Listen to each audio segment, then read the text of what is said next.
Ladies and gentlemen, you're listening to This Is a Work. My name is David Hensley. I'm the owner and creative director of Long Walk Productions, and I am here to introduce your host, David Two Doggz Hayes. Thank you very much, David Hensley, and welcome to Rock Hill, South Carolina's only premier wrestling pay-per-view podcast, This Is a Work. With me, as always, is my tag team partner, Chris, the Fashion Plate Barnes. How the hell are you, brother? You know, Doggz, 2020 has been full of colossal, almost soul-crushing at times disappointments, and tonight we cover the latest. Yeah. Yeah, and it's not murder hornets or a dust storm or Corona. It is the horror show that was Extreme Rules. Yeah. They wrote it for us. I mean, and you know, if you ever wanted to put on a tinfoil hat, this is the time to do it, because this was clearly concocted by the billionaire Vince McMahon. Well, yeah. Because it's an election. I don't know where I was going with that. No, you could have just stopped there. That's literally what happened. Oh my God, you got to laugh about it, because if you don't, you're going to start crying. Why? What was this? I mean, I have no words. If I knew that, this podcast would be over early. Yeah, I mean, there's just several thoughts that I have. Did Sasha actually win the SmackDown Women's title? Did who won that swamp match? Why do I care? Is this the pay-per-view that finally breaks you? I mean, boy, it's damn close, man. I feel like I'm about to go Jim Cornette on these motherfuckers. I swear to God. What in the hell is wrong with you people? You're kind of veering into Rip Taylor a little bit. I like that, That's, though. Yeah. No. Now I want Rip Taylor as Jim Cornette. It's just Could you know what? We gotta angrily throws confetti. Well, you know, we've got a Hogan movie coming out. Could we make this? No, I think Rip Taylor's passed. Oh, damn it. Hey, you're right. He is. Well, that's another bummer for 2020. I mean, well, if you're just knowing about it now, yeah. Yeah. Well, I am. Okay. I don't read, guys. I don't know where. Well, damn it. Let's get this over with. So we start the kickoff show with Murphy and Kevin Owens, the Moif. Yes. You know, I wasn't terribly impressed with it the first time we watched it last night. I went back and I watched it again today. You know, this was not a half bad match. Oh no, these two guys are great performers. It's Murphy. It's such a shame, man. Murphy and Kevin Owens. I looked at them on my stats. Murphy is like out of everyone, he's like in the 54 rankings, somewhere around there. Mm-hmm. Kevin Owens is like getting close to the triple digit. Like he's like 88, 89. That's a damn shame, because they're both so good, and they really did a hell of a match. Again, I have to take off points because of, there's not a crowd there. So, I mean, you automatically go into this with 1 point down. Well, there's a crowd, but they're contractually obligated to be there. Right. Yeah. Which is kind of worse to me. I'd almost rather have no crowd. And there must have been an instruction about banging on the plexiglass. Because they were into it all night long. Yeah. Murphy is so damn good in that ring, and you put Kevin Owens with him, and it's just you got magic there, and it was a really, really good match. One of the things that I remember in particular is Kevin Owens. He hasn't done this in a long time, but that run up to the top rope and then spin around, do the jump around, and then back into a moonsault. Yeah. He hasn't done that in so long, so much that I forgot that he did it. And it's so smooth, so flawless. Kevin Owens ends up going over on the mic, and I ended up, I could have given this match a 3.5, but because we don't have a crowd, I got to knock a point down. So 2.5 Meltzers for me. All right. So then we move into the real show. So we start things off with New Day versus what did you call it last night? Shinzaro. Yeah, Shinzaro. Yeah, Because they need a name. they do. They need a name. They need matching outfits, and again, I don't know what else you really want from a tag team, because you got New Day and they're great. Yeah. Cesaro is, honestly, Cesaro reminds me a lot of Ziggler. They're both like a really old pair of socks that you just don't throw away because they don't have any holes in them or anything. They just feel really good when you put them on. You could go get some more. They are wearing out a little, but man, they feel good. And yeah, they're socks. That's a hell of a metaphor. Yeah, the left one is Cesaro, and the one on the right is Dolph Ziggler. Well, of course. Yeah. In life and in shoes. Yeah. And then you've got Shinsuke Nakamura, who is the best, easily top 10 for the best thing that has ever come out of New Japan Wrestling. And yeah, it was a really, really strong match. What are your thoughts, Barnes? I loved it. They had a great spot where they teased. They set up a table on the outside, and Kofi jumps to the outside to go after Cesaro and Shinsuke, and they just upend the table into his face. Yeah. Oh, I forgot about that. Yep. That was so beautifully done. Yes.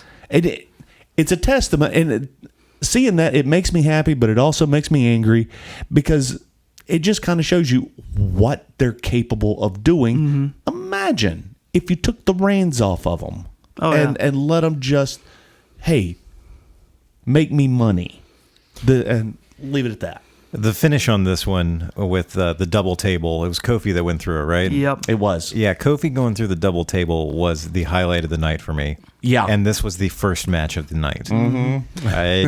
There was nothing that came after that impressed me more than that did. There was the table that was set up upside down in the ring that was ominously sitting there the whole time. Did we ever figure out if that was a botch and they just said, the hell with it, we're moving on? Could have been. It felt like yeah. Because I went back and watched it, but honestly, I had forgotten about it. And then there was the table again, and I didn't feel like rewinding it, so I just kept going. Well, at certain points, we were all really worried about it because it's like, okay, well, that thing's upside down. You know, if somebody, runs into any one of those four legs, we're going to have the eye for an eye match really early. Yeah. And, you hope it's the eye. Yeah. Yeah, so we have Shinzaro going over on this match and new Tag team champions. SmackDown Tag Team Champions. New giant nickel champions. Yeah. God, those belts are shitty. I hate them. But let's not change those. Let's change the U.S. title. Let's change the IC title.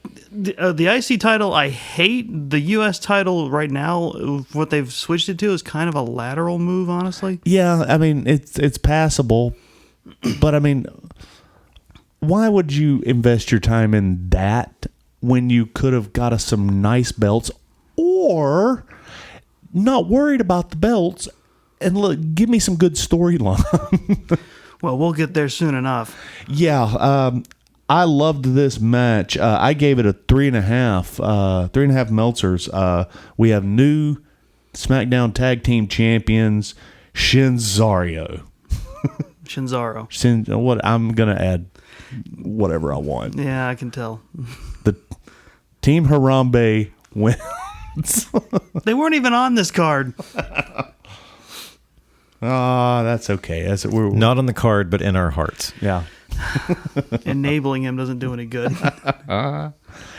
So right after that, we move into our next match, and we have the SmackDown Women's Champion Bayley versus Nikki Cross. Barnes, what'd you think? It was fun. I thought it was pretty fun.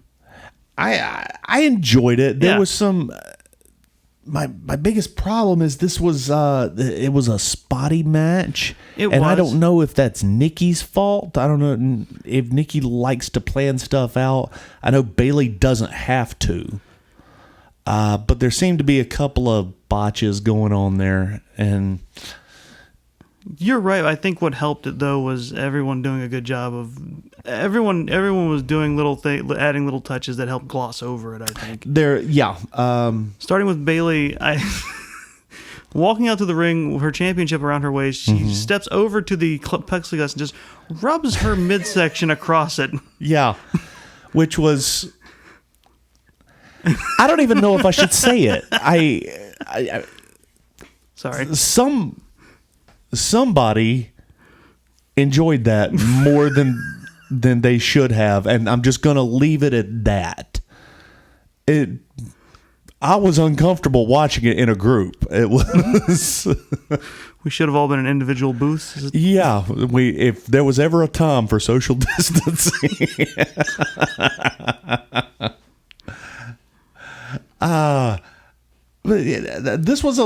this match was a lot of fun. I enjoyed Bayley. I enjoyed Nikki. I love the spot where Bayley ends up trying to do one of Nikki's move, which is pulling the apron out so she slides down. Oh yeah. In between the apron, and she just fucks off and goes on. Yeah, Nikki just ducks under the ring, comes out the other side, scares the hell out of Sasha. Yeah. And then Bayley comes to get her, and then she pulls it, and she gets stuck anyway. Right. Sasha, I enjoyed throughout that match because she spent her whole time holding the tag titles and wearing the women's championship. Right. Just almost ignoring the match and just enjoying the fact that she had 3 belts on her. Yeah. So the go home. Yes. Excuse me, Corona.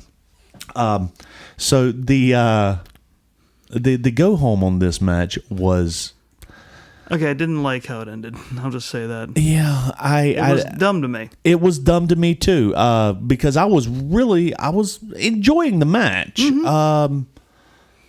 But the go home, and the second time I watched it, it pissed me off even more. She takes the legit boss ring. Yeah, from Sasha. Basically to use it as brass knucks. Right. Or, I mean, a classic kind of ring chop, but it's a huge fucking ring. So. Sure. We've seen this a million times with J.J. Dillon and the Horsemen. Yeah. We've seen Cornette, Jimmy Hart, Bobby Heenan. Every good manager has always thrown the the international object. Or in William Regal's case, just straight up using brass knuckles. Yeah, or just right there. And you bonk them in the head. They go out cold. You get the clean pin. 1, 2, 3. Happy days. Mm-hmm. Well, that's not what we got here. For some reason, Bayley punched Nikki in the stomach. Yeah. Which, even if you can buy the idea that she's winded from that or has the wind knocked out of her, to me, it's not as disorienting as a shot to the head. Yeah, and then she puts her finisher on him, which was, I don't know. No, the finish was screwed up. Why would you? It was weak. It was terribly weak. Why would you hit her in the stomach? And I've said this a few times. I said it last night. I'm going to say it again. There's certain rules in wrestling that just because of the progression of time, that we're going to bend, even break. And I'm fine with that. Then there's other rules of wrestling that you just don't break. And that's one of them. Why would you hit someone in the stomach when you can hit them in the head and knock them cold? It doesn't make sense. It's weak. It's weak. It's lame. It sucks. I don't know who the writer was that put together that go home. Yeah. Well, was this the one that also had the spot where I think Nikki did like some sort of like sit down bomb of Bailey into the wall or something like that? Was it this one or? Yes, it was. That was a great. That was a great. How did that go? It was a. It was like Bailey was on the outside, and I think Nikki. I don't know how she got around her or over her, or I don't remember how she got it. I think it was a slingshot. Okay, yeah, but it ended up with her or like a hot shot rather. Something like that, because she ended up in a sit down with Bailey going into the wall. Yeah, and a beautiful move. Oh, absolutely. So we have we have Bailey going over on this one due to legit knucks to the stomach. Didn't we call it a legit botch? Yeah. It's well, that's coming. Yeah, our legit botch is coming. Yeah, my God. But before that, we get to the weirdness that was the next part. Yeah. I gave this match a 2.5 Meltzers. Because the match was pretty good except for the finish. Solid, yeah. The finish was weak and lame. God, I don't even want to talk about this one, man. This shit just pisses me off. It's just weird because it didn't even go like the normal way this type of segment would normally go. And the bad part is we're talking about our Monday Night Messiah, Seth Rollins. No, not that. Oh, no. I'm sorry. We're talking about the U.S. title. Yeah. The U.S. title match. I heard a couple rumors about this. Really? So what we have MVP and Bobby Lashley. It's bad. Yeah. When I actually don't mind talking about Lashley. Oh. And Lashley was perfectly fine during this whole thing. Yeah, he was great. He stood there. He didn't say a damn thing. He looked like $1 million, and then he turned around and left, as he should. So MVP and Lashley come down to the ring. They have the new U.S. title on display down there, and they said that they had injured Apollo Crews through the full Nelson so badly that he was unable to compete tonight. Therefore, winner by forfeit is MVP. And normally this would be the type of setup where it's like they want the official to count them out and make it the official thing. Mm-hmm. And then something would happen, or it would go through and just be served to piss people. It just was them, MVP basically cutting a promo about it, grabbing the belt and the tablecloth, putting on the belt, and then walking out. Yeah, and that was it. I heard it is very possible that Apollo may have tested positive for COVID. Oh. Now that's a rumor, guys, so don't take this as gospel. But I heard through the rumor mill that he tested positive the day of. So that's upsetting. It was, and I hope that's not the case. But if it is, well, literally the most direct thing this sets up for is for Apollo to come back, claim he never lost the title. And then we do a title versus title match because he's got the new one. Apollo still has the old one. Mm-hmm. And we'll set up for a ladder match, and I'm sure it will rival that of Razor and Shawn Michaels. Well, anything rivals anything. It's just about... It's just, some things just come up incredibly short. Yeah, and yeah, I think we can expect that. Actually, they're probably going to do something lame like have a saw match where you got to cut somebody's leg off, and and then we'll do I'd be for that if we get to choose, if the WWE Universe gets to choose. Oh, yeah. Yeah, I'm sure it'll be nothing that stellar. But yeah, so now we have a new U.S. champion ? MVP. And then the hits kept on coming. Now we have the Monday Night Messiah. Mm-hmm. And this, God Almighty. Versus the myopic Mexican.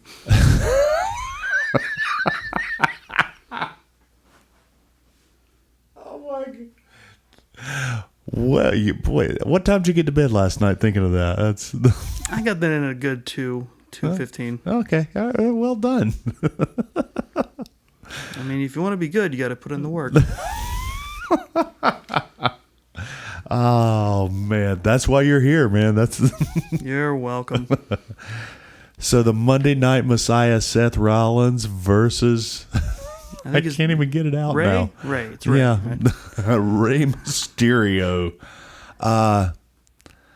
So this is an eye for an eye match, and good Lord, I don't know what to say here. First of all, much like the greatest wrestling match of all time, we knew going into this, there's no way you can set the bar this high and achieve your goal. Hi, what do you mean? Like explicitly stating that someone has to remove another man's eye? Well, for starters, sure. That you are saying that, hey guys, finally we're going to turn this into a blood sport and someone's going to have their eye yanked out? Who was it that came up with this? That I just want to know. Who had Seth walk to the ring with a pair of pliers and didn't use them? I just want to know. I want to know what person said, we need to set up an eye for an eye match with Ray and Seth. This is going to be gold. We're going to have to hire people to rake in the money after this. Because they had to say it with that level of confidence. They were very sure of themselves. And I want to say that this has Pritchard written all over it, but look, Pritchard's done some bad stuff. He's also done some good stuff. This doesn't feel... Well, now we've got to figure out who in WWE has the eye fetish. Yeah. Because the normal progression for something like this is just that they are feuding so hard that it has bubbled up into this, where they're willing to try and tear out another man's eye to prove a point. Yeah. But this seemed very focused on just the eye aspect. It was. And, man, it didn't have to come to this. No. It didn't. Mm-mm. We've already got some tight story with Seth trying to recruit Dominic, to... Do what exactly? To become a disciple of from Monday nights. To do what exactly? To job like Murphy and Austin Theory. Okay. just imagine Dominic saying, "No, so what are my responsibilities in this outfit?" Yeah. Well, as the Messiah, I can't lose. However, you guys, you're second tier jobbers is what you are. You could have, we could have worked this because it was already high level and people were interested because Dominic was involved in this, and everybody's already kind of interested to see exactly how good Dominic is because he showed us a little. But we don't know yet. We don't really know anything. As far as we know, he's still doing some training, and he hasn't really got in the ring, but just once or twice for a couple of short spots, and everybody is already curious. We didn't have to. It didn't have to come to this, man. It didn't have to. My mind wandered for a second, and I realized, is Rey Mysterio cursed in some fashion that about every decade or so someone tries to steal Dominic from him? Yes. Like some evil imp? Yes. I mean, it's... And did you know, I also found out Ray's not even under contract with the WWE. He hasn't been since February. He's gone through, like, how many pay-per-view? This is like the fourth pay-per-view he's gone through of ridiculous garbage. That means he's in a strong position to say no. If you want me here, I'm not doing that. Yeah. I don't even remember what garbage match they put him in at WrestleMania. But then we have Money on the Roof where he got thrown off the freaking roof. And then we had what came after that? Backlash. What the hell did he do in Backlash? Was that him and Orton? Or no, it wasn't Orton. That was a fucking Edge. Yeah, that was Edge and Orton. Was Ray at Backlash? He may not have been. I don't recall at this point. Well, he had to spend that time getting comprehensive eye insurance. Yeah. The worst part is he let it lapse. He's like, no, nothing's gonna ever happen to my eyes. Yeah, that's like my arms and legs. Yeah, but eyes, when would that happen? Yeah, come on. And then like next week. So yeah, I mean, so the match is fine. It's going. It's going okay. It's going. They keep having these eye spots. Where they're trying to run him into. Trying to poke him in the eye with the kendo stick. Seems like a dangerous way to get him. I get him if I just rub my eye really hard. Yeah, that's how I see fireworks. That's yeah. Okay, some of those spots I didn't understand. Like, I get what are you trying to do? Weaken the eye? It's just like yeah. Well, you got to work up to it. It's like the DDT. You can't just throw it on somebody. You're not gonna knock someone's eye out by running them into a kendo stick that's buried into a ring post. You're gonna knock it in, right? And that's not how this works. I mean, I guess that would suffice in this match. We were never clear on the rules. That's all we know is that an eye had to be extracted. The ultimate rule was you had to yank out your opponent's eye. Yeah.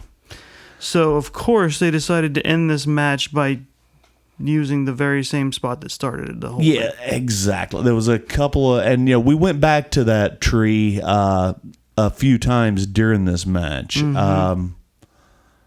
The little grotesque spot there when at one point Ray smashes, breaks the kendo stick and pulls out... he tries to chopstick Seth Rollins' eye out.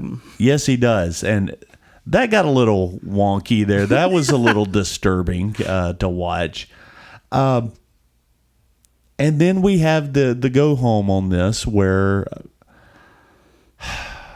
We go back to the well here and back to the ring steps, and he's shoving his eye in, and then Ray starts screaming bloody murder, and then Seth just stops.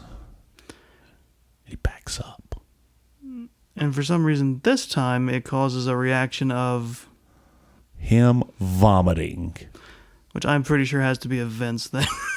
You know it is. His humor is both puerile and scatological. It primarily is what it is. Especially because they were going to do that bar match with Hardy and Sheamus.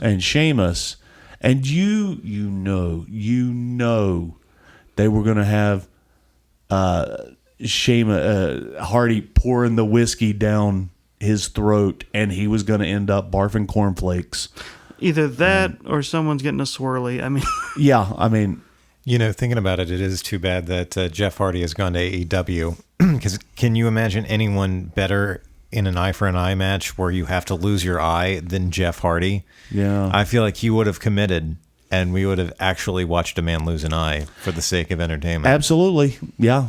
Yeah, probably. I mean, it's so yeah, he throws up, which I found, And then the bell rings, and then yeah, I found, I'm not easily offended, and I wasn't offended with this either, but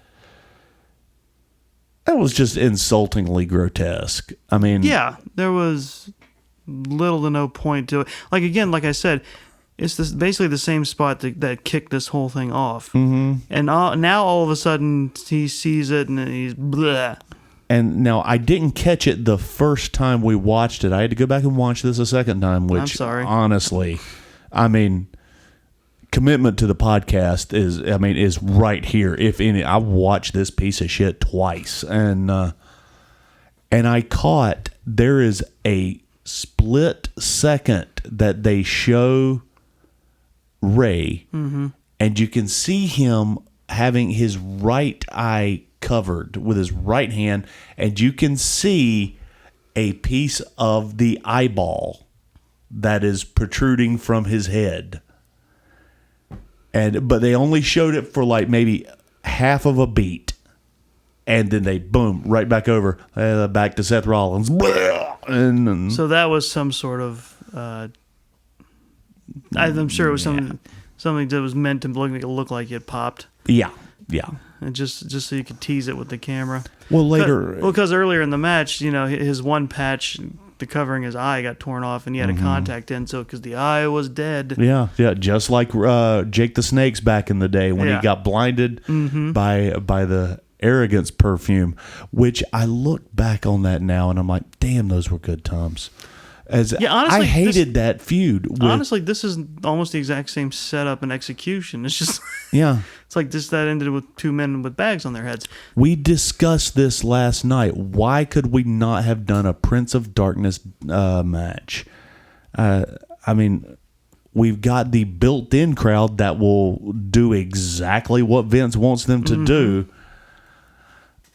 And I'll be honest, I think it might have been a little more entertaining. And if you've never seen a Prince of Darkness match or a Blindfold match, it's all the same thing. But the Prince of Darkness title would have been perfect for the Monday Night Messiah angle. Absolutely. It's...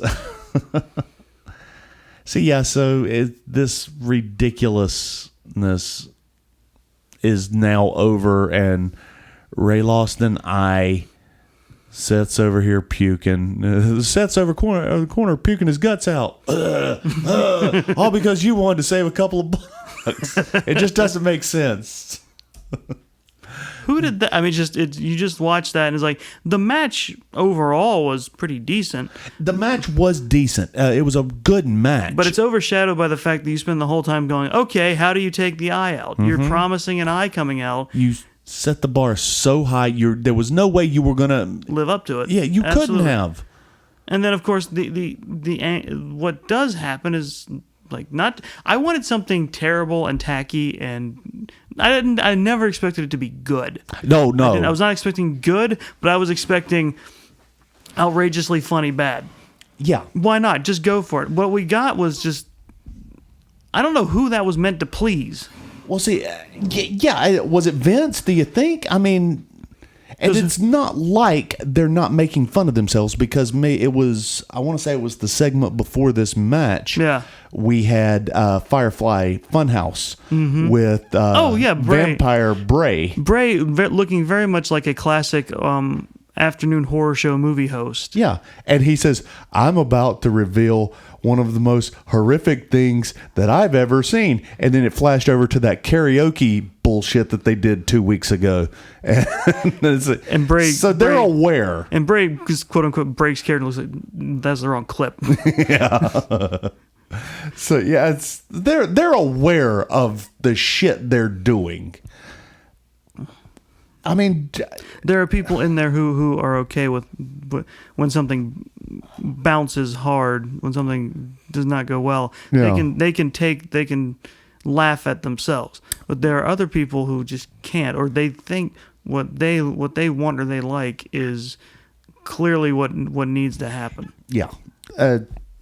This was, and I don't like this word. I try to keep from just using it in my day-to-day life, but this was stupid. Mm-hmm. It was a stupid finish. It was a stupid gimmick match. It was a stupid stipulation. The whole thing was just stupid. You've got good story there with Ray's family. All you had to do was live up to that. You could have ended up putting them into cage, or God forbid, had an Extreme Rules match in the Extreme Rules pay-per-view. But no. Well, thanks a lot, Doggz. Due to your usage of that word, now I have to give this episode a fucking explicit. Oh, I'm sorry. Well, don't that shit just blow. I know. We were on our way to whatever non-explicit is. I don't know. Every single episode of every podcast I've done has always been marked explicit. Yeah. I don't even remember what the other option is now. Our PG era is ruined. Yeah. Damn it. Well, that one's out. We ain't never. This is a work is in the attitude era now. Amazon is never going to sponsor us. Get on board, bitches.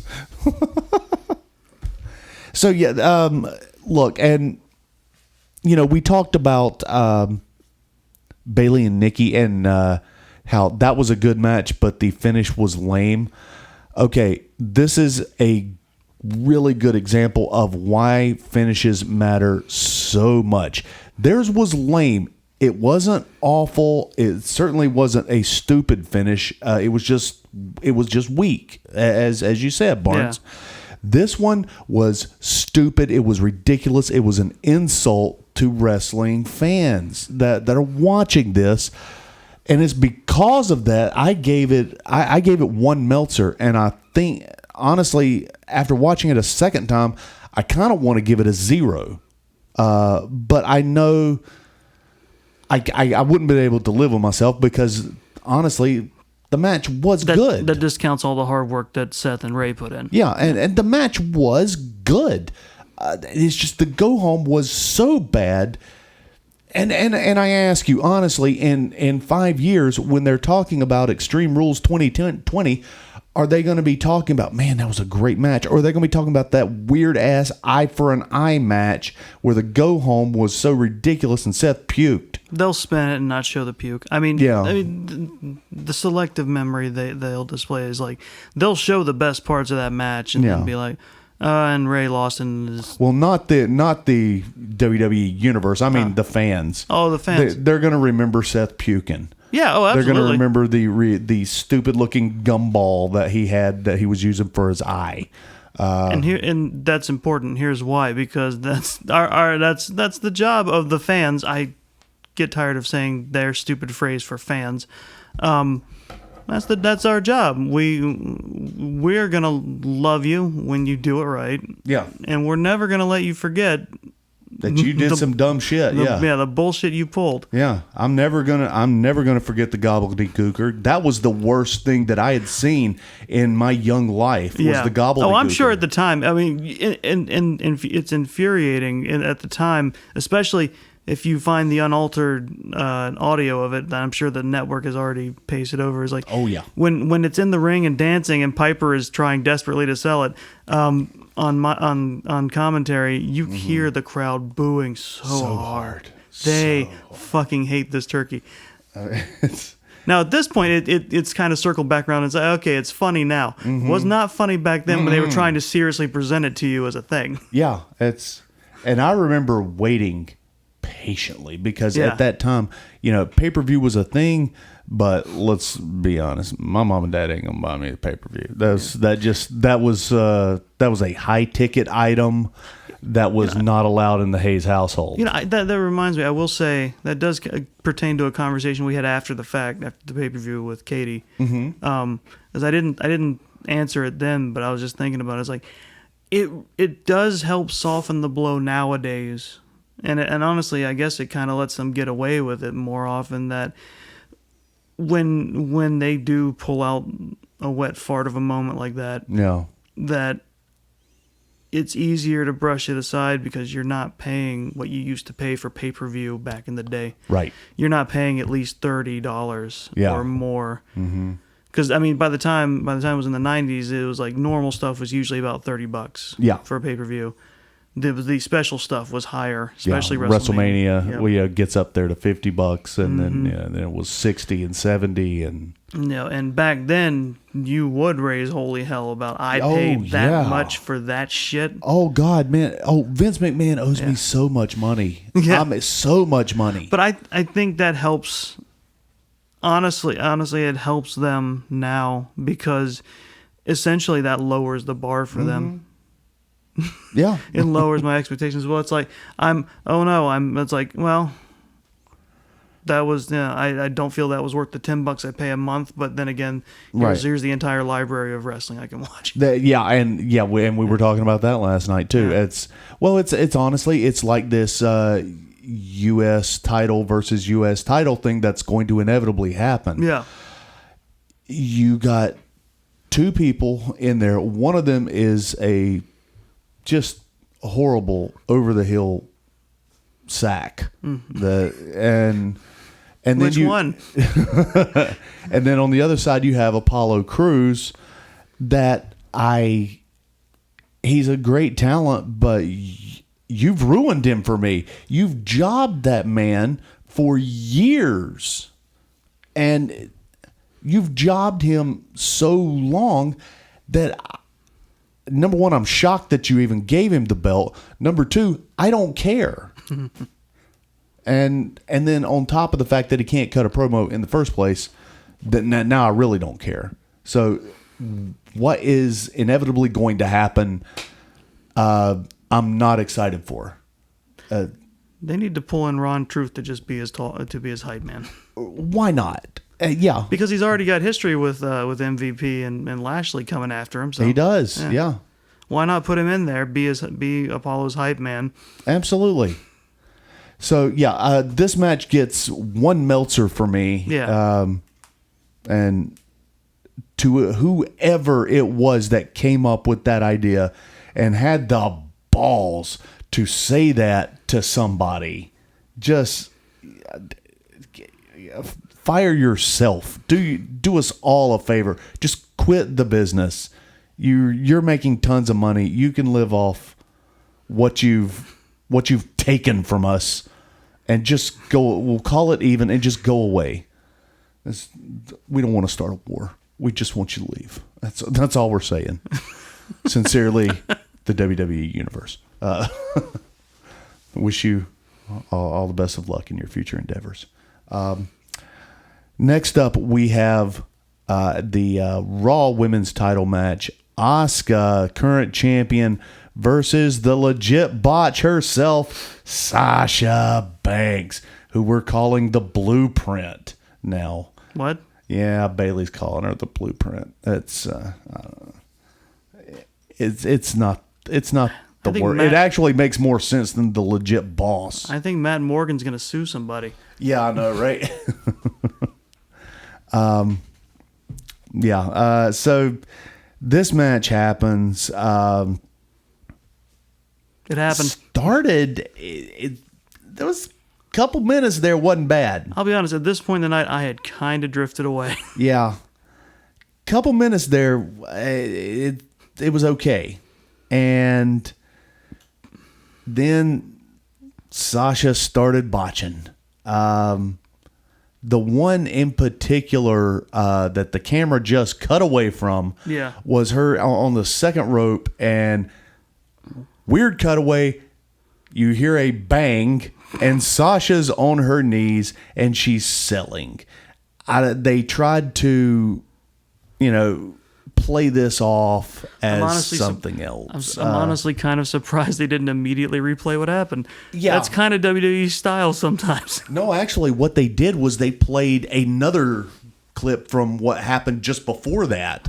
So just to try to, hey, don't look at that, look at this. This is one of the parts of the show that was live, wasn't it? I would imagine. I think all the matches that were in ring were actually live. The other segments seems to be, yeah. They're going for a hybrid style this time. Yeah. So there was a legit botch there, and they just kind of laid in the ring and tried to figure out, oh God, we're lost because, well, I don't know that Asuka knows how to call a match. I mean, she may, I don't know. I think she does. I just think she's trying to.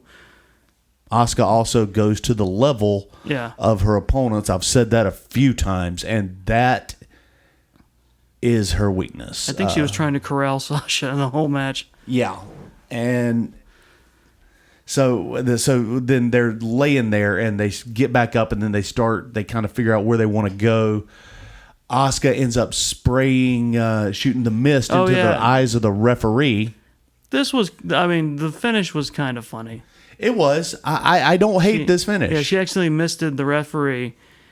So what Bailey? So Sasha takes out Asuka. Mm-hmm. Bailey gets in the ring, rips off the ref shirt, puts it on, and counts the 3.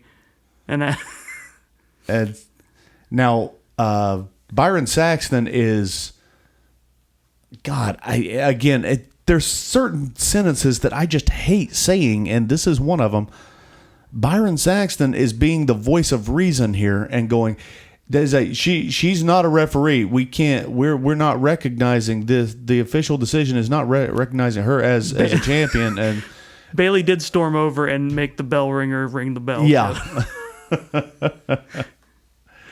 So did they steal the belt or did they give it? I can't remember if they. I don't know, Chris. I can't remember if they walked off with it or not. They walked off with it. Okay, that's what I'm saying. She stole the belt. Okay.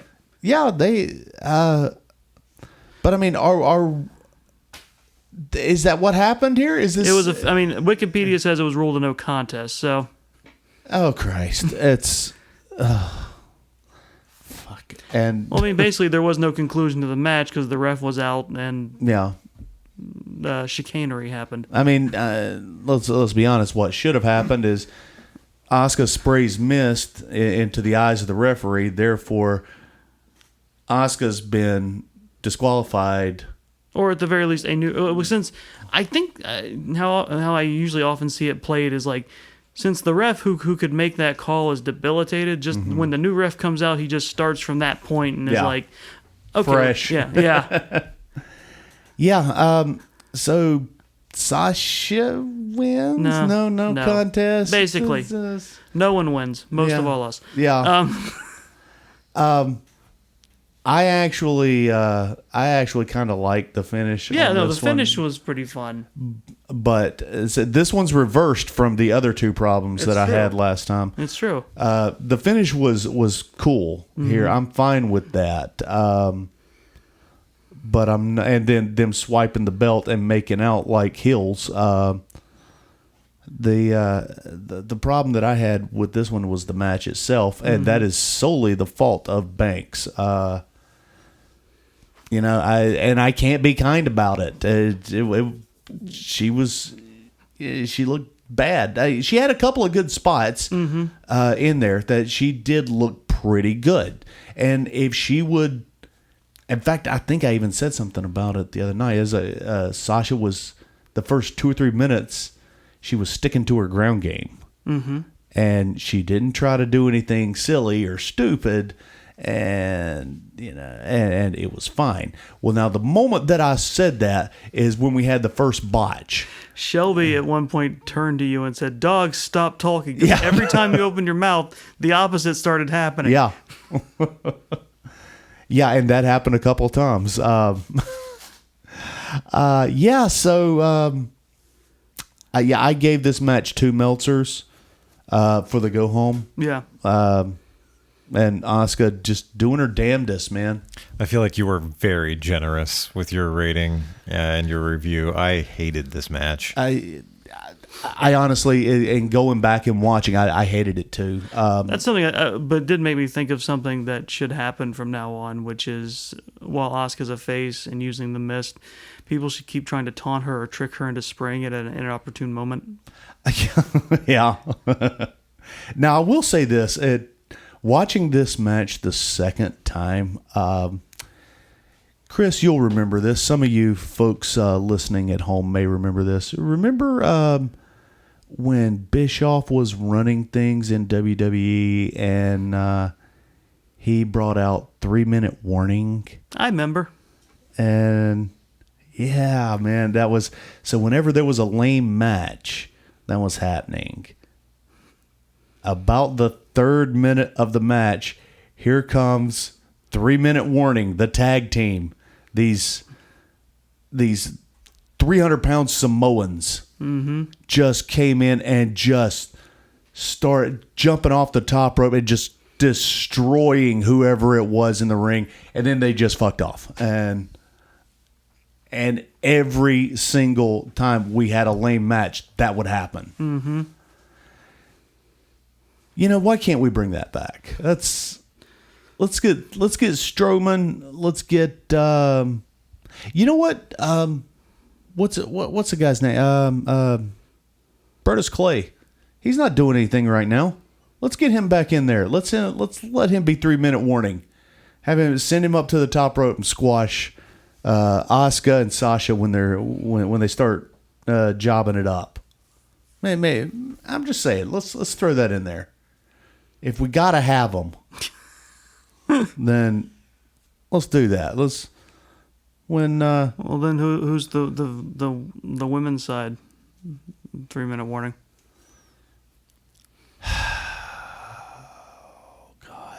Well, Nia's good at it. She can just run in and hurt people. But I mean, you could always bring Rousey back. No, too expensive. Yeah, that's a good point. Shayna Baszler, let's make that happen. Okay. Just have Shayna Baszler just run in and break somebody's hand, then they're gone for 6 weeks, and so we don't have to see them again. And we'll get this. We'll right this division. We'll fix this women's division up, but good. And then we'll move to AEW, and we'll have NXT go over there and show them how things are done. And You're a dreamer. I like that. Yeah, that's all you have anymore, man. That's all we have. Moving on, let's bring the room back up, shall we? Yeah. Let's go. We have the challenger Dolph Ziggler versus our he's the WWE champion, Drew McIntyre. Let me go ahead and get this out of the way, and then we'll lift it up a little. This was a bullshit match right off the bat.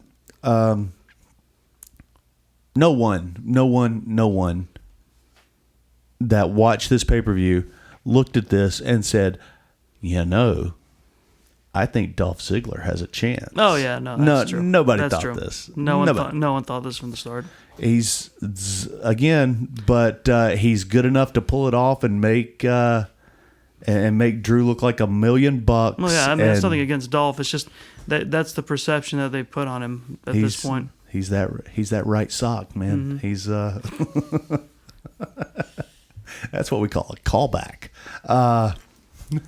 Whenever we do eventually start our own Etsy shop, before we get the This Is a Workshop, I'm going to start selling couples shirts.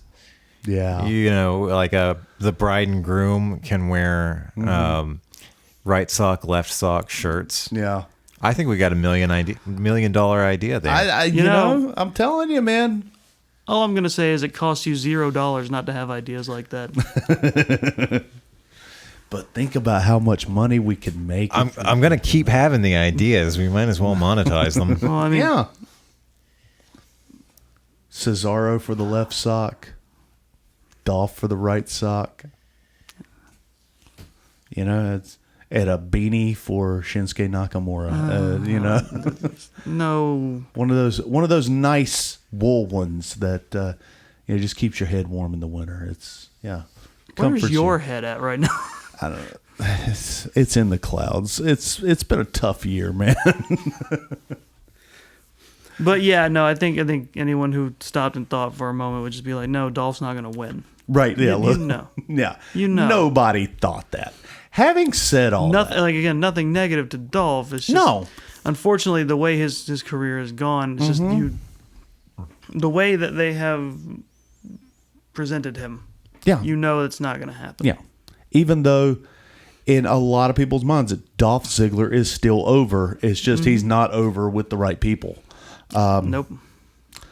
This was a great match. Oh, absolutely. This was the best match on the card. This was, I mean, the best thing I'd seen all night. You want to tell them about the stipulations? Yeah, the stipulations. Dolph Yeah. reveals that the contract they signed. The contract they signed, he had been holding the stipulation for that match until that night, and then he revealed it. The stipulation was going to be an Extreme Rules match for him. He could do whatever he wanted, but it's a regular match for Drew. This was innovative. I like this. It's a classic heel move. It's a classic. All the stipulations favor me and me alone. Yeah, it kind of rivals the Duchess of Queensberry rules, which no is that he gets the 3 count really quick. No, it's not a 3 count, it's a 5 count, and then it turns into you don't.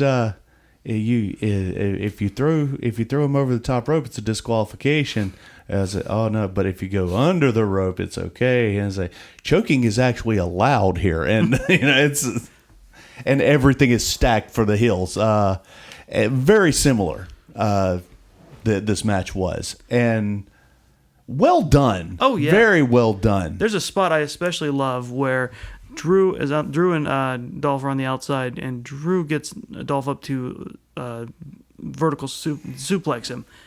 And he has to pivot because he's about to drop Dolph into a table, and that would be Extreme Rules, and that would disqualify him. Right. So he does this beautiful turn and suplexes him to the floor. Yeah, and again, God, just a testament of the strength of Drew McIntyre and how good he actually is.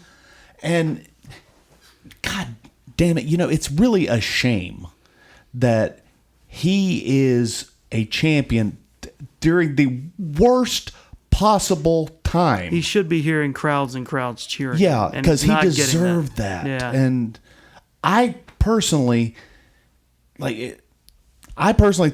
McIntyre is a fantastic champion. He's got a great look.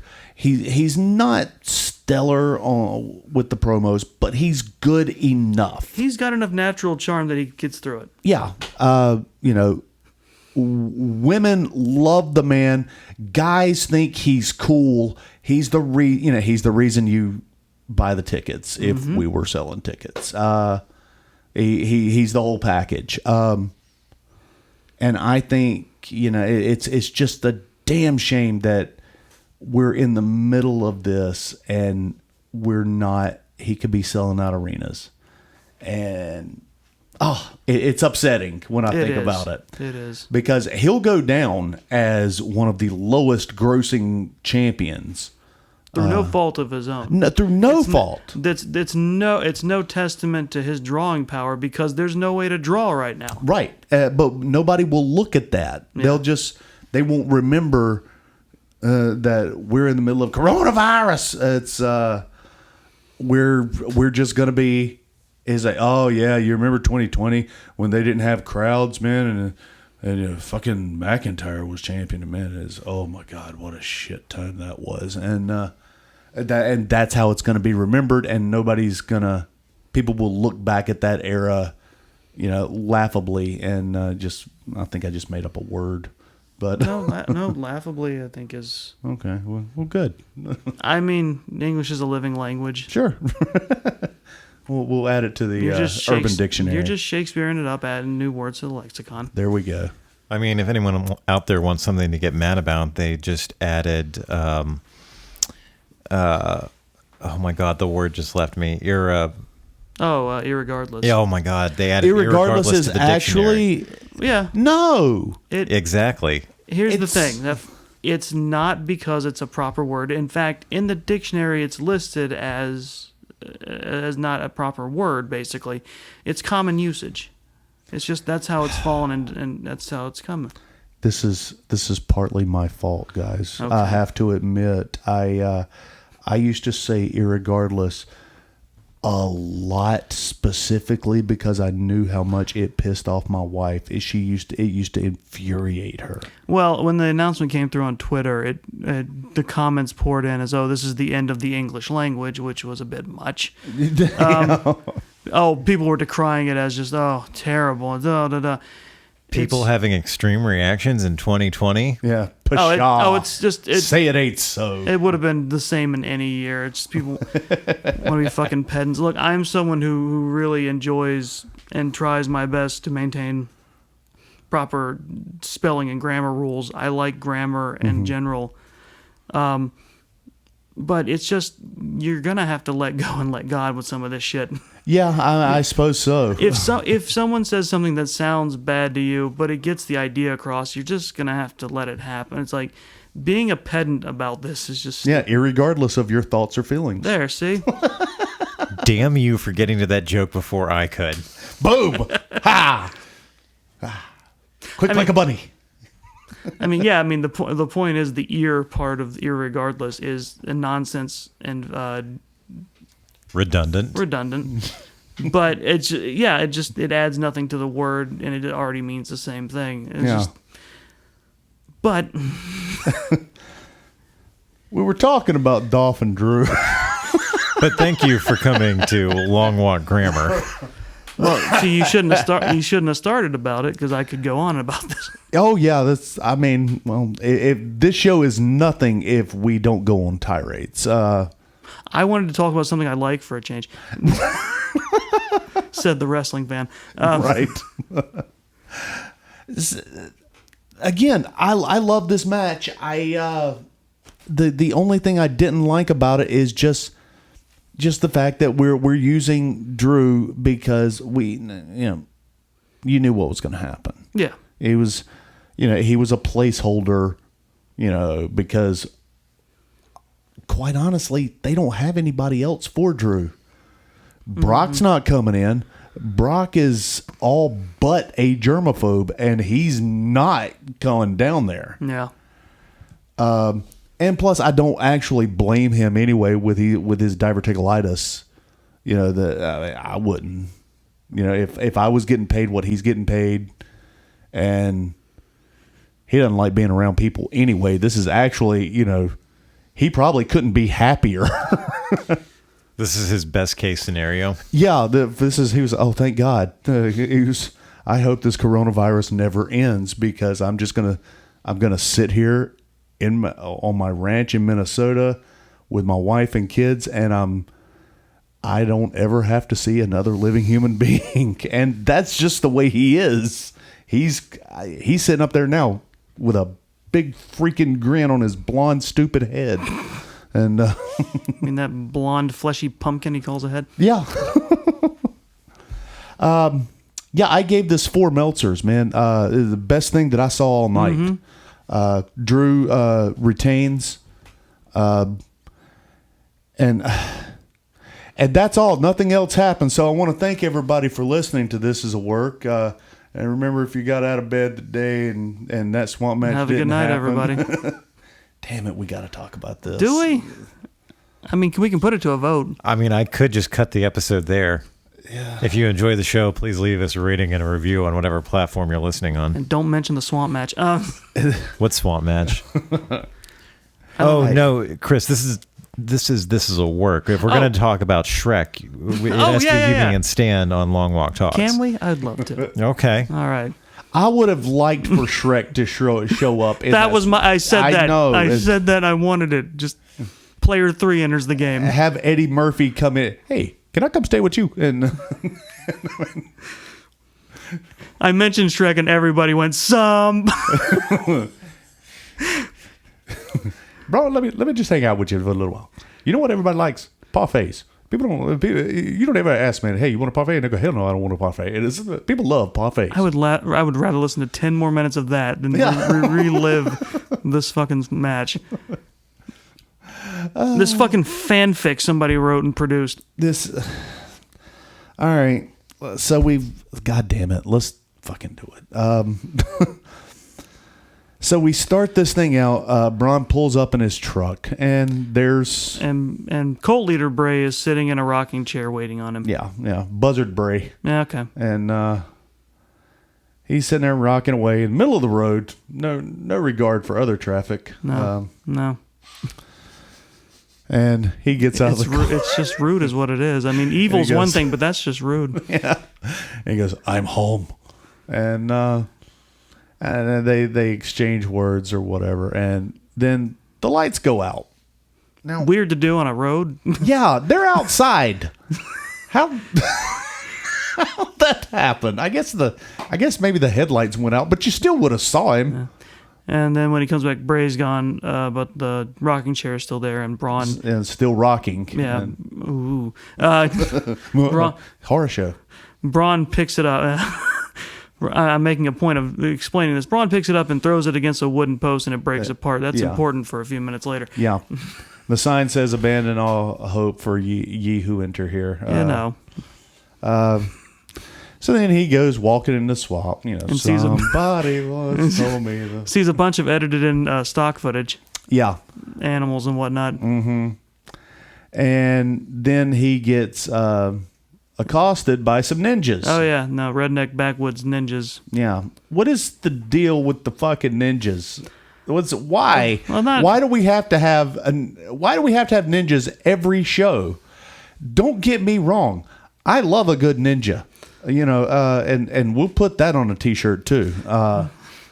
Man, but I mean, can we at least make it make sense? Oh, I mean,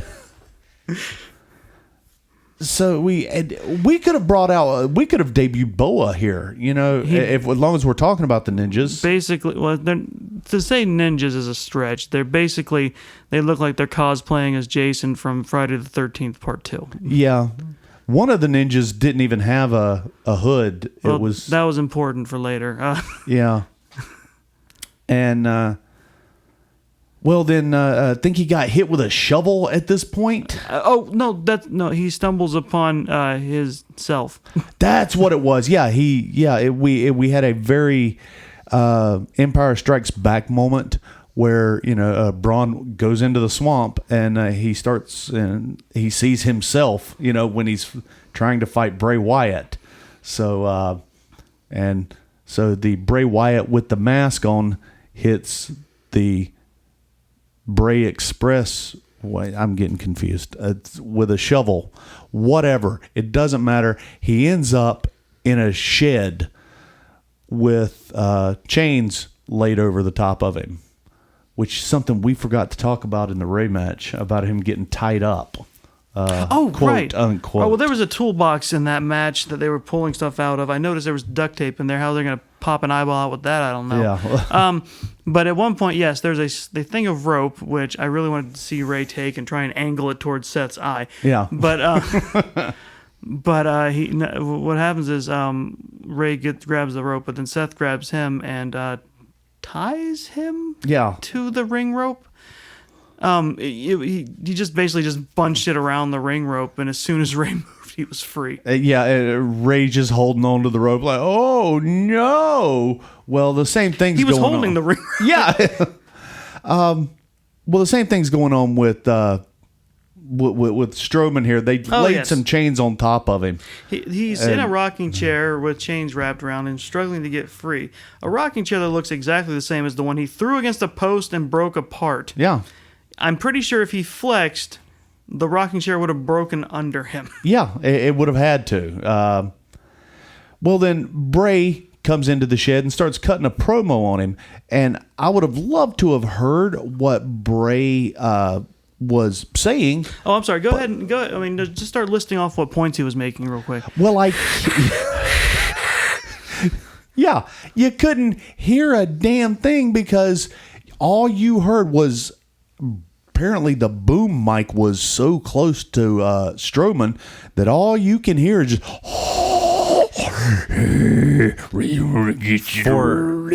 for a while there, I legitimately thought that they had hid his lavalier mic inside his beard because he's not wearing a shirt. Yeah.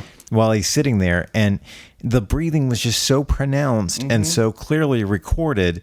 I was looking at him like looking for the cord, like they had put it over his shoulder and in his beard. Yeah. What the hell, audio guy?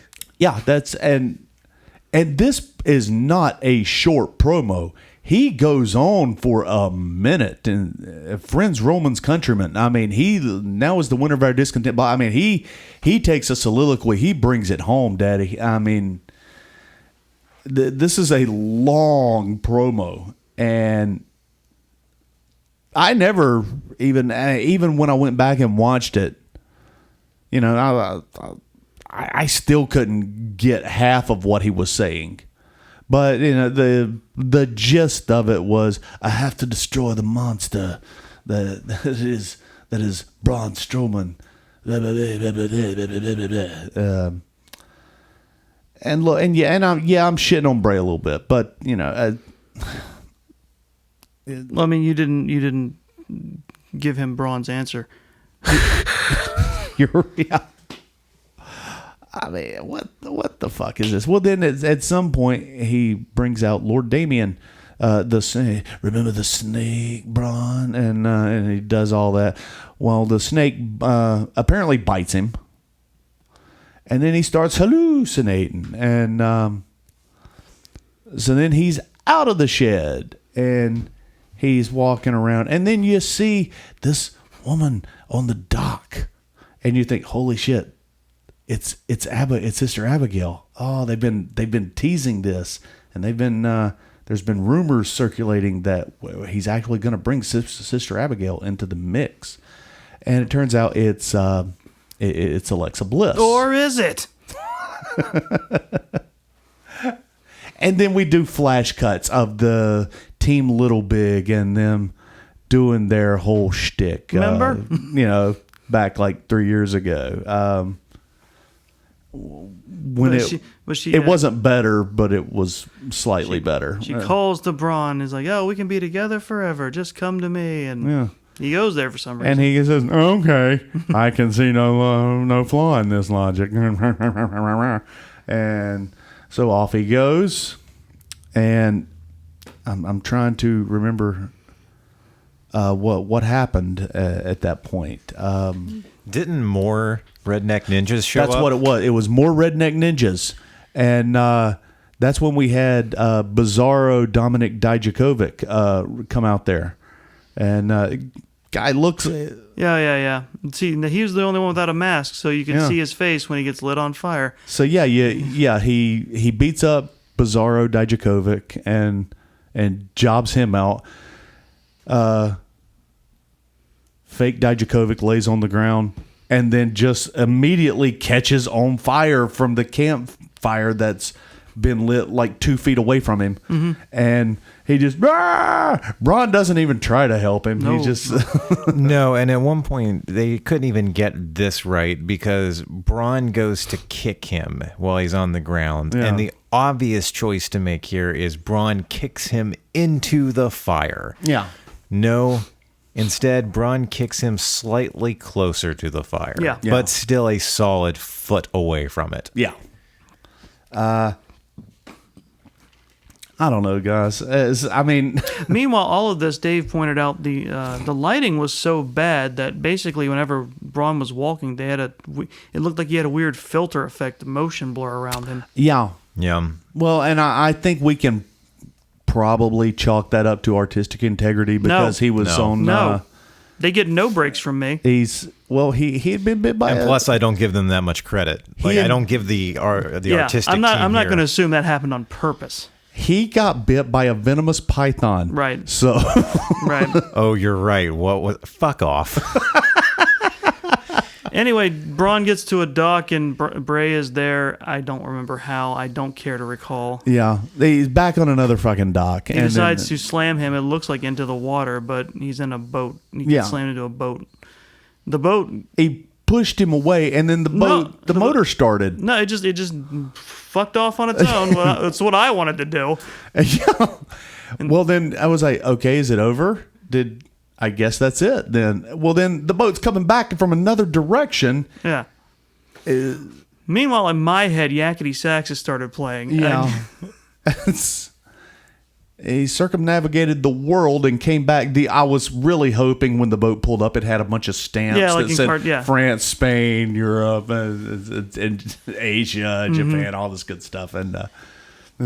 And Bray kind of pops out and he goes, "Oh, the places I've been and the things I've seen." And is that when the ending finally happened? yeah, sort of. Yeah. He pulls Bray pulls Braun into the water, and then there's the horror movie slasher ending where Braun pops up, gets pulled. Well, you back. forgot about even more weird jump cuts and insert shots. Oh yeah. Yeah, there was a lot of that. And then Braun pops out of the water, gets pulled back in. Then Bray gets pulled out of the water, pops out of the water, pulled back in. Yeah. And then oh my god, they fake the end of the show with the copyright thing popping up. Yeah. Right before that happens, and then the last thing is the Fiend pops out and looks. His hand comes out around Strowman's neck.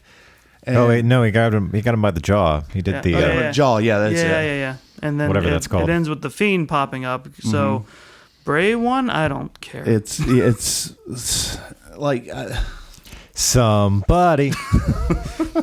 If he had shouted, "What are you doing in my swamp?" that would have been the perfect end. and then it ended with "Let me in," and Yeah. and who cares? You've thank you, good job, WWE. You officially made me not care about Bray Wyatt. God damn it! It took you 2 years to get me there, but you did it. Congratulations. We talked about this after the show was over last night, and I feel like this was the logical conclusion to the direction they were taking Bray Wyatt in, because I said all the way back at WrestleMania, this is the only way you're going to make Bray's gimmick work now. Yeah. Like prior to WrestleMania, prior to COVID, whenever we saw a pre-recorded bit, it was the Firefly Funhouse bit. Right. We actually saw Bray Wyatt, both as Bray and as the Fiend, actually get into the ring and wrestle people. Yeah. But then sometimes it was good, sometimes it was really bad. Yeah. And then they came along and they really leaned into the supernatural side of both Bray and the Fiend. Which is fine. Yeah. And I said then there's no other way that they can make this work now. You cannot have Bray is telepathic and telekinetic and he can get inside your head and transport you to dream worlds and make you relive your worst memories. Yeah. You can't play that gimmick and also have him get in a ring and wrestle somebody. And here we are seeing they tried to combine those things into doing a gimmick match. They got the worst of both worlds. Yeah, exactly. They tried to have him wrestle somebody while also doing the supernatural shit, and it did not work. No, it didn't. And again, the universe is split on this because there's a lot of people that I've seen online really liked it. A lot of people saw it as the worst thing I've seen for a pay-per-view main event. And I agree. This shouldn't have even... I probably would have liked this better had it not been the main event. Yeah. Probably, yeah. There's no reason we couldn't have gone with Dolph versus Joe. Yeah, I was going to say, switch this with Ziggler and McIntyre. Yeah, I mean, and hell, we could have dropped it one more and did Asuka versus Sasha as semi-main, and you put that one as mid-card. It still would have been... It would have been fine. It's because, I mean, the rest of the show, barring a couple of matches, were shit anyway. So it doesn't matter where you put this. You're gonna boost it. And I just want to say, I've talked in the last couple of episodes we've done about how my thoughts as a filmmaker and as somebody who knows his way around the camera, how I feel about these. I'm not going to go into that rant again. What I will say is... No, please do. WWE, fire your cinematographer. Yeah. Fire him. Get rid of him. Get rid of his crew. Get rid of all of them. Get rid of your lighting person, your audio team. Start over from the ground up. Cameramen who know what they're doing and know how to sync their settings. Lighting people who know how to light for night. Yeah.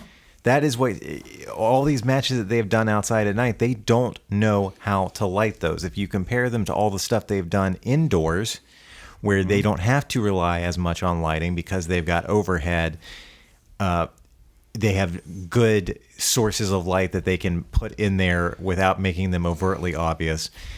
You compare the quality of those, and it is so startlingly different.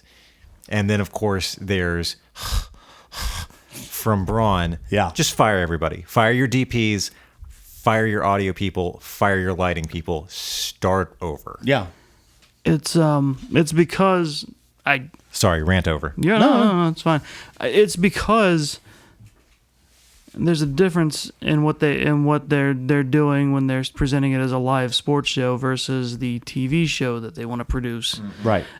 Speaking of, you missed my contribution to that, which is the theatrical shots that completely ruined the mood for me. Happened in the beginning, where when Braun drove up and Bray was waiting, they would have an angle of a shot over Bray's shoulder, looking at Braun, but then they would cut to a side angle of Braun looking at Bray, and you'd see back behind Bray, and just again bugs the hell out of me when this is supposed to be. Yeah, because they won't commit. Yeah, Either everything. It's like, I know a cameraman was there. That bugs me. Yeah, again, I've talked about this in the previous episodes, but you pick one. Are you showing us what is supposed to be a live feed of a match on location, or are you showing us a short film? You can't have it both ways. You can't. You can't do those cinematic setups while also doing those handheld shots where you can see the lights in the background and you can see the cameraman's shadow on the person that they are following. You cannot have it both ways, guys. So let me ask you this, Hensley. What's worse, the Undertaker match or this one? This one. I agree. The Undertaker match, there was at least a clear through line. You knew what you were watching. And I feel like they committed more to the you're watching a live event, it's just on location aspect of it than they did with this. Yeah, that's right. I mean, and that's exactly what I thought too, because as I was watching this a second time, again, I want respect for my commitment to the product. God damn it, this was horrible. I started thinking to myself, wow, compared to this, that Taker match was not that bad. And no, and again, I'm more forgiving of the Taker AJ match for that reason too, because it's like it's presented as we're going out to this location to have a fight, and it's presented as a fight, and this is supposed to be you entered Bray's dreamscape or whatever. Yeah, and it's like and like we said before, worst of both worlds. I feel like possibly that Bray probably didn't have as much hand in this one as he did, say, his John Cena cinematic match, I suppose. Yeah.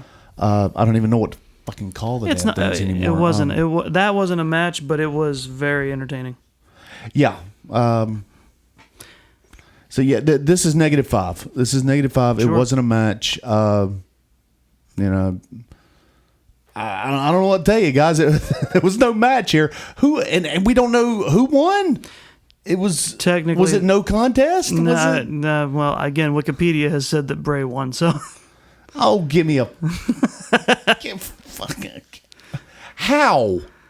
I guess because the Fiend popped up at the end. I don't know. I mean, technically, Bray won against John Cena, so. I mean, but at least we saw a 3 count there. I mean, we did see a 3 count. So, I mean,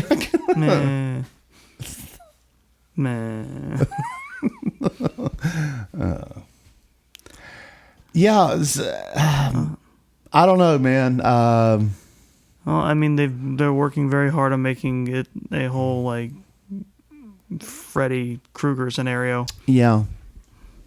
Which I feel like I don't need 100% clarification, but I kind of need to know some of the rules the Fiend is operating under. Yeah.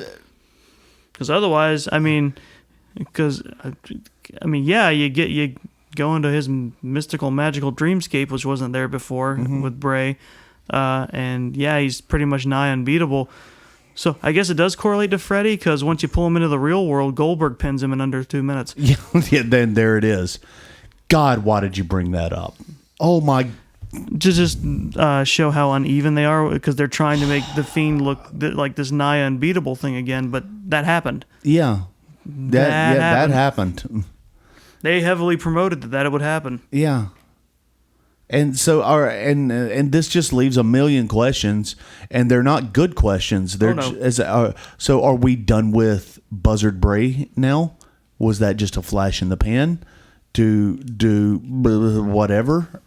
He died on the way to his home planet. Yeah, I mean, are we going back to the Funhouse? Is it where? Are we going to see like Funhouse Bray Wyatt again? I mean, why do I still care about this product? Am I actually outgrowing this? I understand that I'm 45, but should I still be watching this? So the people in charge of it are older than you. Yeah, you're right. And who is their demographic now? I mean, really, is it 8-year-olds? I mean, who would let an 8-year-old watch something like that? Hey, I want to know. God, can you imagine an 8-year-old watching the eye for an eye match? That's got to be every parent's nightmare.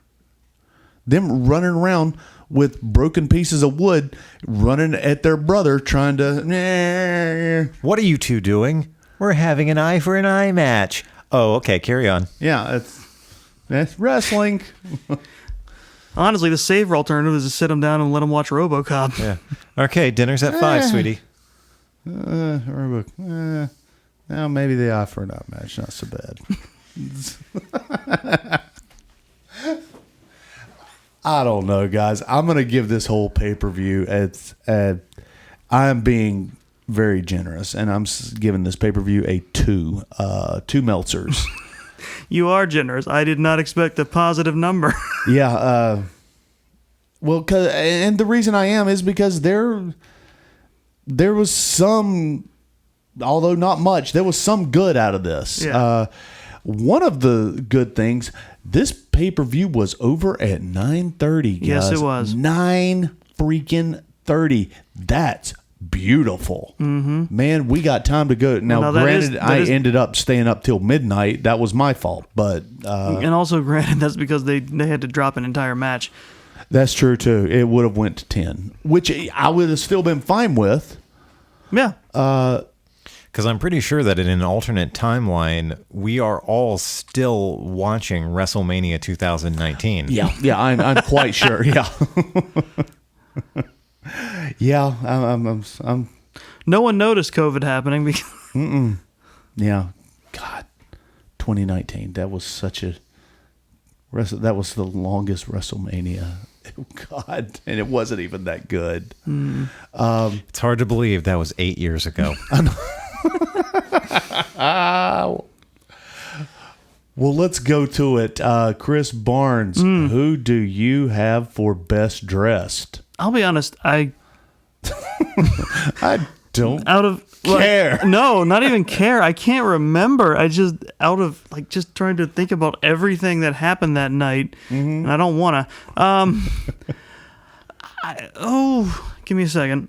Sure, no problem. I'm going to jump in because I actually really liked Asuka's get up last night, the orange and black, because I am an affirmed Halloween nerd, and that just screamed Halloween to me. Mm-hmm. Yeah, and I'll see your Asuka, and I will raise you Sasha Banks, because I thought Sasha, regardless of how she looked in the ring, she looked exceptionally good.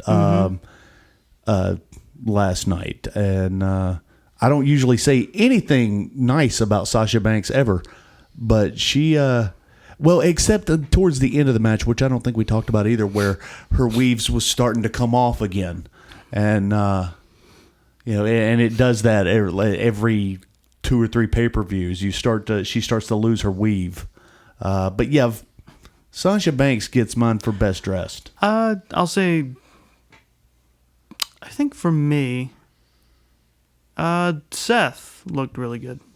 Okay, I right on. I like the way he's really come into the the Monday Night Messiah thing, and he's really leaning into it. Mm-hmm. And his wardrobe is reflecting that, and it looks good on him. Yeah, he really has leaned it. I have to agree. He's rocking the whole Monday Night Messiah gig.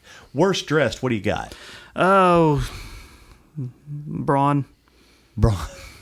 The no shirt, wet pants, and a confusing distribution of body hair on his chest. Yeah, he hadn't shaved. Huh. Well, his chest hair stops at his pecs. The hair on his front, like his stomach is almost completely just clear. Yeah. It was confusing, and someone got mad at me for pointing it out because that's all I could see from that point. Was that Shelby? It might have been Shelby. Or was it Ted? Might have been Shelby. Yeah, I think it was Shelby. Yeah. She said that was all she could look at. It was like a after hair that. bra, I think she called it.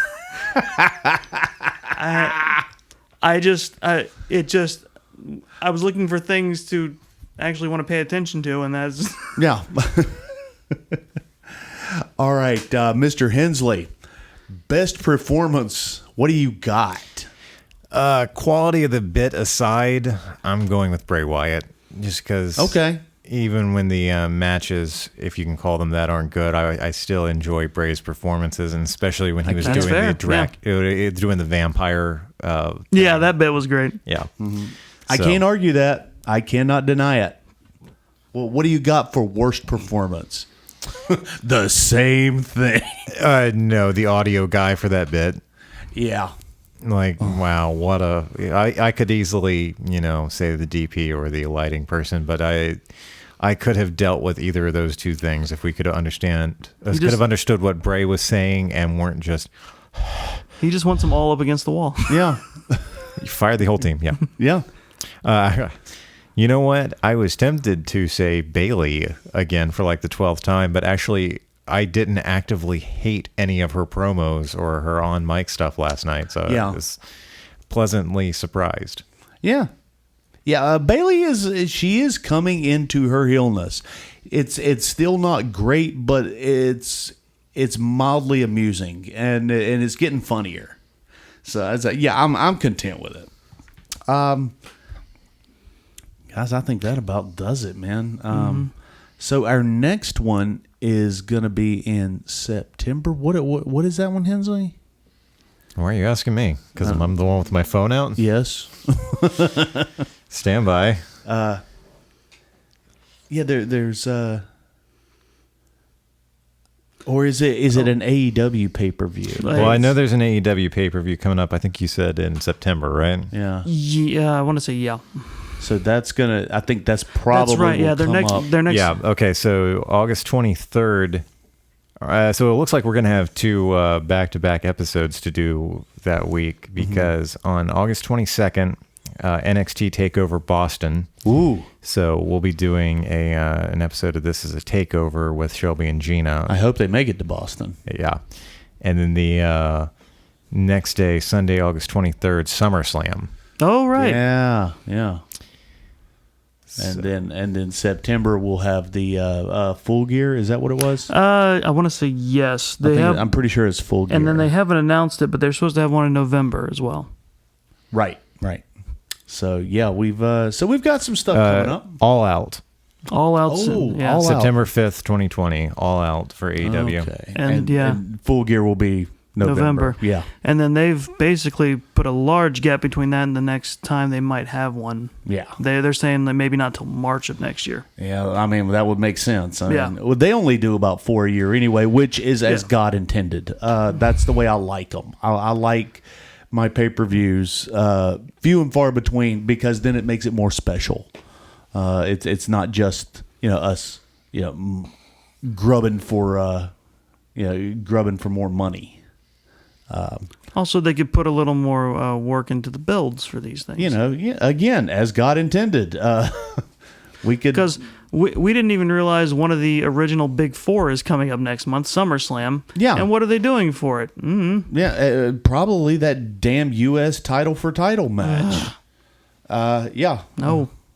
I know, right? It's, yeah. So I think that's gonna do it for us, guys. I think y'all about ready to get out of here. I've been ready. All right. Barnes, if they want to, where can they find you at? They haven't found me yet. What about the Twitter? I'm on Twitter at Chris the OK if you want to argue with me.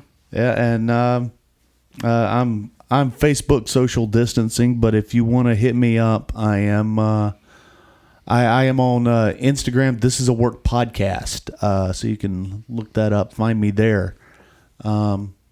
Hensley? Well, if you want to follow Long Walk Productions, you can do that on Facebook, facebook.com/longwalkprod, PROD. If you want to follow me personally, you can do that on Instagram at DBHensley. And Chris, what did you name our Twitter that I have yet to activate? I don't know. I forgot. Because I really, This is a crackerjack team, man. It is, and I am. Well, what I did was I made the Twitter accounts and immediately handed them off to him.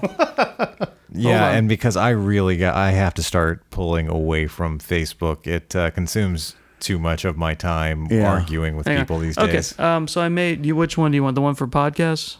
Yes. It's at Long Walk Podcast. Oh, okay, that's pretty simple. Yes. Yeah. All right, so yeah, and keep an eye out for at Long Walk Podcast once I get that set up, and we'll be using that to promote these episodes as well.